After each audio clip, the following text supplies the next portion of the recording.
In the 1950s, a critic named Maurice Richardson described the book Dracula by Bram Stoker as a kind of incestuous, necrophilious, oral anal sadistic all-in wrestling match. And there are many, many different readings of Dracula that show just how thematically rich and malleable it is. We've been lucky enough to have many, many film adaptations that are wildly different from one another that prove that. And of course, Nosferatu kind of technically half is, half isn't Dracula. The original story was birthed in 1922 as the monumental silent film directed by F.W. Murnau that was an unlicensed adaptation of Dracula. And it not only created images that will be part of vampire iconography for the rest of time, but it also spurred a kind of fascinating and disorienting web of different adaptations and iterations of this material. I was getting some comments on my Letterboxd review of Robert Eggers' Nosferatu that seemed unhappy that I was comparing this film to previous versions, and I do want to acknowledge that your familiarity with this story and other iterations will absolutely impact your experience with Eggers' Nosferatu. I kind of thought that was a normal thing that we all knew, but Eggers is also inviting comparisons by paying a lot of homage to those films.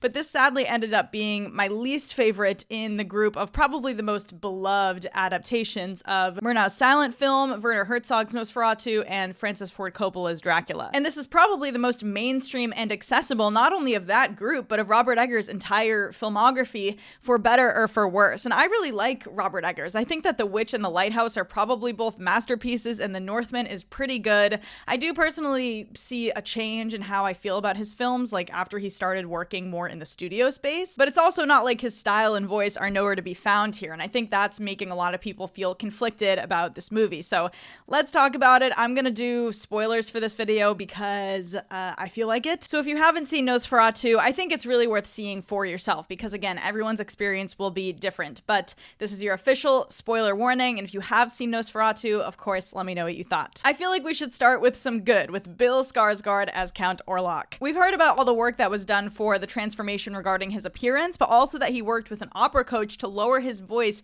an entire octave, and it's actually like an insane thing to witness. It's one of the most complete transformations that's probably ever been put to film like this, because the makeup work is great, but it's the voice that makes it. There's no semblance of him there at all. I don't know if it was digitally enhanced at all, and I have thoughts on physical transformation as sometimes a sort of gimmicky thing. Like, it's still a fake movie and fake acting. Things don't need to completely disappear in order for a character or performance to be effective.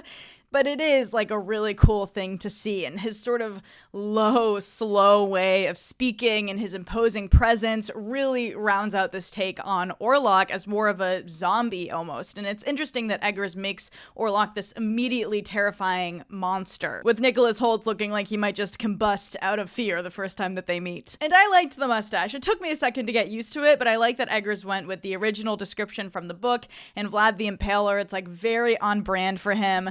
But when you've got the OG and Herzog's version is giving you time is an abyss profound as 1,000 nights, and Coppola's is turning tears into diamonds, it's just stiff competition, but they're all good. Otherwise, Lily-Rose Depp and Willem Dafoe are the only ones doing something that I like really enjoyed, with Dafoe bringing a lot of the silliness that the story definitely has room for, and Depp just totally commanding your attention every time she's on screen. It's a very committed performance, both emotionally and physically, and inspired by Isabella Gianni in Possession, but she was also in Herzog's Nosferatu as Mina. The performances are definitely one of this film's biggest strengths, but I saw it a second time and wanted to work out why I didn't feel as immersed as I wanted to. And a lot of people are saying that they didn't feel an emotional connection to the characters, maybe an issue they have with multiple of Eggers' films. And honestly, like with Werner Herzog's Nosferatu, I'm not going crazy over Jonathan and Mina, but Orlok is a really compelling kind of human character, and the form is the content. It's more about atmosphere and feeling in a way that I think is really mesmerizing. Eggers' Nosferatu is nice to look at face value. Like, I really like the color palette and the use of these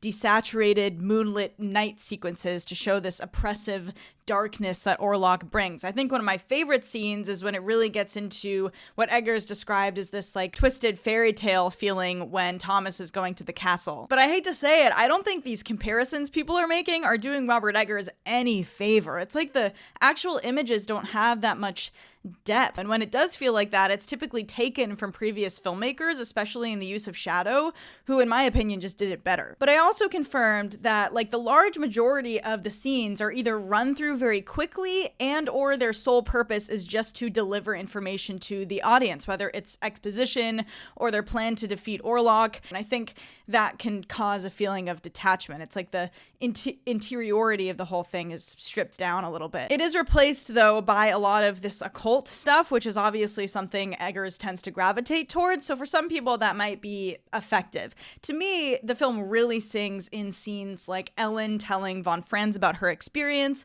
the scene where Ellen and Orlok have this in-person confrontation before he says she has like 3 nights, the very unsettling sex scene between Ellen and Thomas after she says you can never please me as he could, the first time Orlok and Thomas meet. The biggest change Eggers made is with the relationship between Ellen and Count Orlok. Not only is Ellen centered more, she's arguably the main character here, which I love, but her relationship to Orlok predates even her relationship with Thomas. And Orlok, as Eggers has said, is portrayed more like an abuser, and Ellen says her relationship with Thomas is what made her normal, and she feels this shame about her sexual history. I really love that direction that Eggers is taking. It's leaning into an element of sort of compulsory heteronormativity, and as she's trying to repress this part of her, she's also moving towards reclaiming her body and making an autonomous decision at the end, which creates that really tragic final shot, which is also great. But it feels like that's like one version of the movie that only pops up in a few great scenes, and the rest of the time it's just very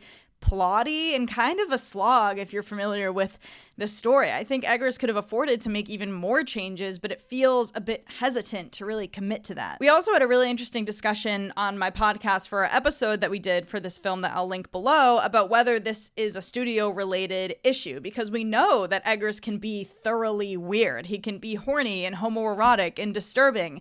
And again, there are moments of that here, but it feels neutered considering his history in the material. And I'm not trying to pretend there aren't really dark things that happen in this movie. Orlok is like eating kids and Aaron Taylor Johnson is having sex with a corpse. But I feel like if the film isn't made in a way that reaches the audience with that, it's not going to leave a lasting impact. Like dread and sensuality are two sides of the same coin. I think they both require an amount of slowness and room to breathe that this film just doesn't have. I didn't think any of the frightening or more dread-filled elements of this were actually palpable, even though I could see what Eggers was going for. And then add in the very loud jump scare cues that just feel totally out of place. Some things are just at odds with each other. But anyways, I'm going to give Robert Eggers' Nosferatu 3 stars, 3.5 stars. I'm kind of stuck in the middle. I originally gave it a 3.5. There are some things I like here, and I'm not miserable watching it, but especially after my second watch, I just think it's a well-crafted aesthetic exercise with some standout moments that is absolutely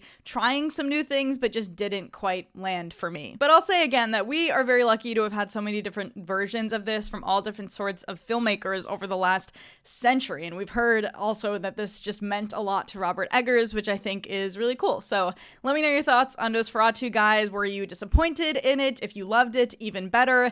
What do you think about Robert Eggers as a filmmaker? Have you seen the other versions of Nosferatu/Dracula? All of that, but don't forget to like and subscribe and keep an eye out for more videos soon. Thanks for watching.